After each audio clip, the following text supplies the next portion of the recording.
था कि आप प्राइवेट स्कूलों की तर्ज पे सरकारी स्कूल चलाएं। तो मुझसे बोले कि आप प्राइवेट स्कूलों में एडमिशन क्यों करा रहे हो, आप सरकारी में कराओ। तो मैंने सर ठीक है, मैंने आप 5th क्लास का बच्चा आप सरकारी ले लीजिए और मैं 5th क्लास का बच्चा प्राइवेट ले आता हूँ, आप सामने बिठा दीजिए।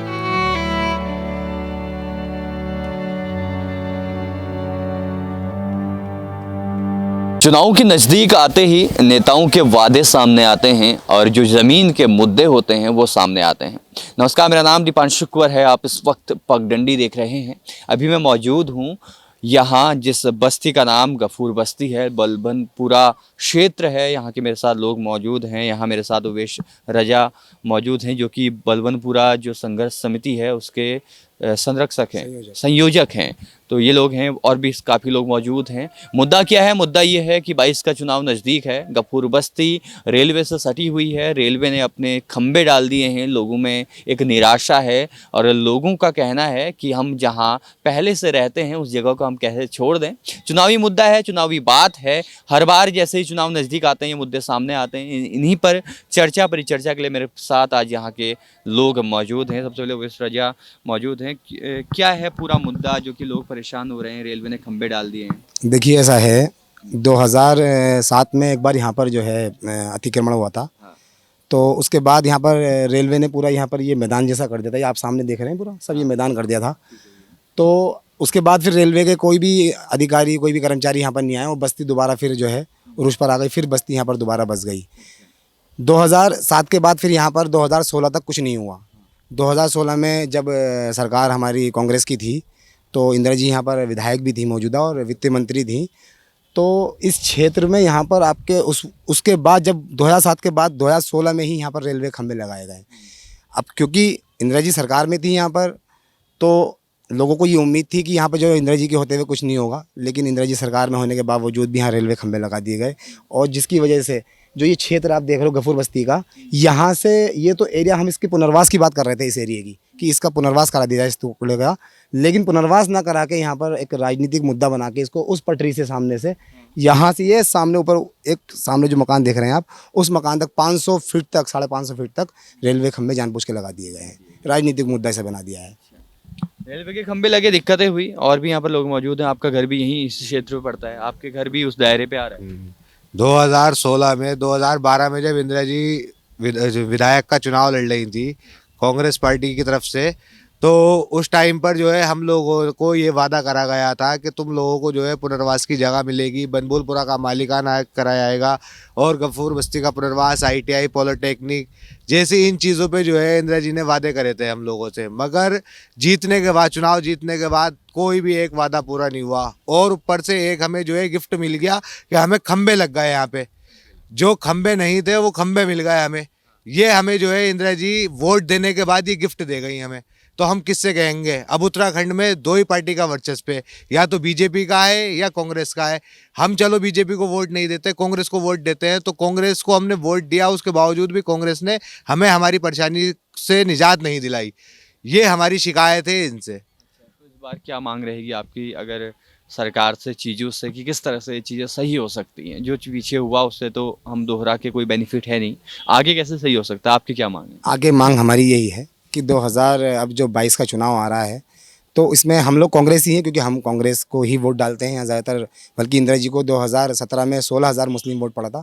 तो वो 16,000 जो मुस्लिम वोट यहाँ से इंदिरा जी को पड़े थे, अब क्योंकि वो नहीं है यहाँ पर, डेथ हो चुकी है उनकी, तो जो भी अब यहाँ कांग्रेस का कैंडिडेट होगा, चाहे वो कोई भी प्रत्याशी हो यहाँ कांग्रेस का, तो हमारी यही डिमांड है कि हम उससे घोषणा पत्र में जब तक वो लिख के नहीं देगा कि ये गफूर बस्ती का पुनर्वास यहाँ पर हम करवा देंगे और आपके ये मालिकाना बनबुलपुरा को नहीं दिलवा देंगे, पॉलिटेक्निक ITI की डिमांड है, और आपके ये रेलवे खंबे जब तक नहीं हट जाएंगे, तो ये सब चीज़ें हमारे एक बड़ा अस्पताल यहाँ पर एक बनबुलपुरा में नीचे है, वो अस्पताल की भी हमारी डिमांड है। हर गली में यहाँ पर सिविल लाइन की जगह देखिए आप, नालियों में सीवर गंदा बह रहा है, तो ये सिविल लाइन, ये 5-7 हमारी जो डिमांड है, ये अगर मैनिफेस्टो में अगर ये ले लेते हैं, हमें तो सिर्फ जो कैंडिडेट है उससे घोषणा पत्र में ये सब चीज़ें लिखित चाहिए। अगर वो लिखित देता है तो हम कांग्रेस को चुनाव लड़ाएंगे और लड़ेंगे भी, नहीं तो वरना हम उसका विरोध करेंगे पूरा इस बार। और क्या दिक्कत और क्या परेशानी है यहाँ? परेशानियां तो देखिए यहाँ पर बहुत हैं। परेशानियां यहाँ पर शिक्षा को लेकर है, यहाँ पर अजीज जो सरकारी स्कूल्स के क्या हाल है? स्कूल के यहाँ पे बहुत बुरे हालात हैं।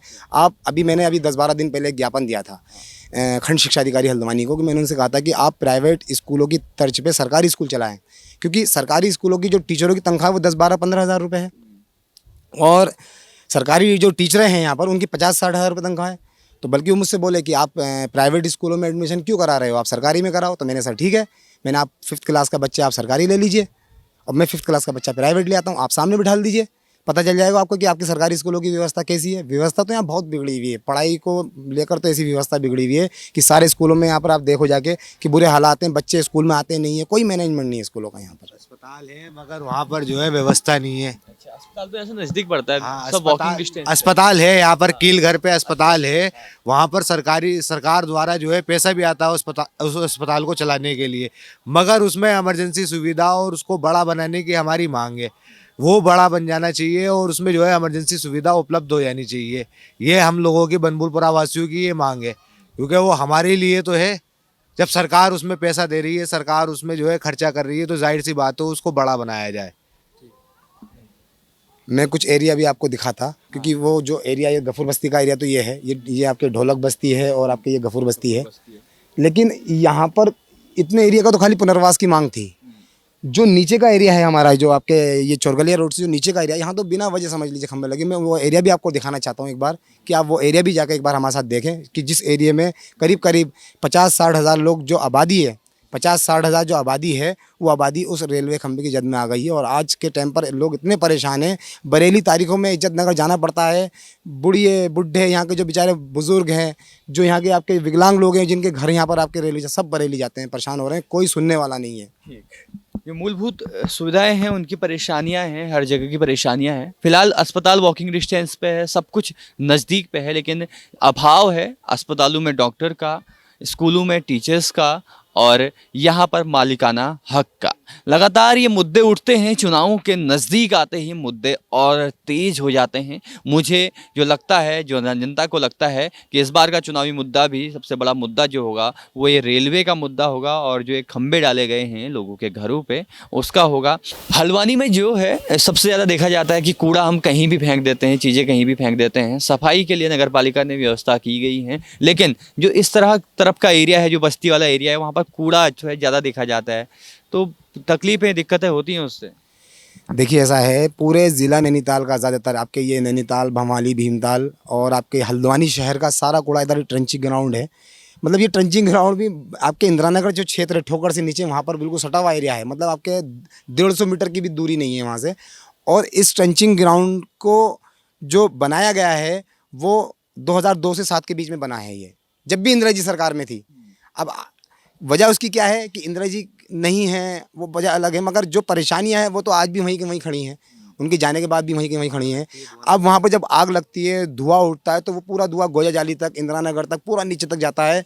ऐसी बदबू आती है कि मतलब ये समझ लीजिए किसी को टीवी की बीमारी, आपके मलेरिया, ये सारी मतलब बुरी तरीके से सारी बीमारियों में वहाँ पर लोग कई सारे लोग लिपते हैं उसमें बहुत बुरी तरीके से। और ट्रंचिंग ग्राउंड को हटाने के लिए आज तक इंदिरा जी द्वारा या कांग्रेस के द्वारा कोई भी ऐसा आपके यहाँ पर कोई कार्य नहीं किया गया। इतने लोग बीमार हो, इतने लोग इस ट्रंचिंग ग्राउंड की वजह से मरते हैं। और अगर आपको समय हो तो आप एक बार जाके मौके पर हमारे साथ चलना, ताकि हम उसको दिखाएं आपको कि ट्रंचिंग ग्राउंड की वजह से यहाँ पर लोग कितने परेशान हैं बुरी तरीके से। ट्रंचिंग ग्राउंड पास पे है, अगर वहाँ पर आग लगती है तो महीनों तक आग नहीं बुझती। उसका जो धुआं है वो शहर पे एक प्रदूषण के रूप में फैलता है, जिससे बीमारियाँ होती हैं। और ये परेशानी है, ये दिक्कत है जो कि शहर के नज़दीक होने से लोगों को होती है। इसी तरह आप हमारे साथ बने रहिए, मुद्दों की बात, ज़मीनी हकीकत की बात हम आपके बीच पे लाते रहेंगे। देखते रहें पगडंडी। धन्यवाद।